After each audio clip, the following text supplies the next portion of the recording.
Okay, people, this video is on the schedule, so I'm going to try to make it as quick as possible.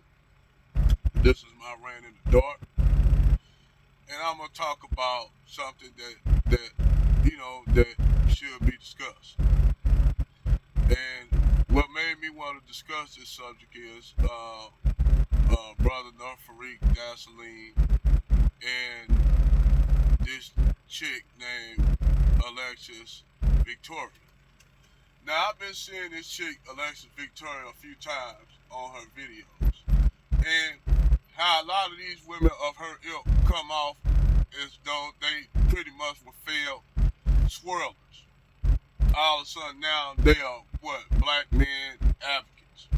And what I try to tell black men, they need to be aware of chicks like this. Because a lot of these chicks, knowing coming where they can get the support at, and most times they prey up on black men who are gullible, who don't see them coming. Like, I'm talking about the chicks like Six the Goddess and shit. They come after brothers, looking for support. They ain't actually doing the shit because they actually care about black men. But chicks like in this Victoria, any of these other chicks that talk this shit, that black, like Tyrese ex-girlfriend, wife or whatever, y'all need to stop listening to these bros. Okay? Because these bros, 9 times out of 10, they failed in their relationship. Like this Alexis Victoria chick. She was a failed swirler. A lot of these failed swirlers, when they give over there, they're going over there with the delusion that somehow white men gonna treat them better than the black man. When all the time these black women who talk this shit about white men are better than black men, they dated pieces of shit black guys. And primarily they dated those guys because those guys had a certain kind of sex appeal, like a street cred or some shit. They were some thug niggas. And most of those women be the trend that them women date until eventually them women happen to somehow grow up. But still and all, they want to project all them pieces of shit black men that they dated to the brothers that they turned down, that tried to date them, that were good guys, but turned them down. All of a sudden now, when it didn't work, now all of a sudden black men ain't shit. And now I'm going to date Brad. Well, they go over there to Brad. Brad take them to Pound Town a lot of times. You'll have exceptions to the rule, but those are the exceptions.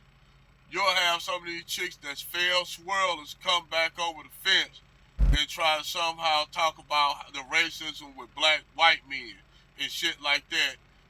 And basically, all these black women know that these white dudes be racist, but they don't say shit until those relationships go sideways, and that white dude got tired of blowing her back out. He finds a Becky or Karen that he's interested in, and he kick her to the curb. That's what happened. A lot of these Keishas get kicked to the curb by Brad, like the black chick that was getting kicked out by her white boyfriend because the white boyfriend wanted to get back with his white baby mother. He told her she could go. He basically told her, you can go, I no longer need you.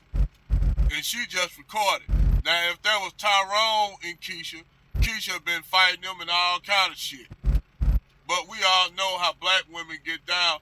They have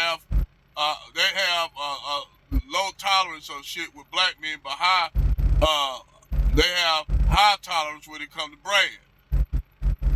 So when you see these black chicks that are ex-swirlers try to come around and try to talk all this red pill shit and talking about they with brothers now and then, they been out there swirling with Brad, I'm telling y'all brothers, ignore them.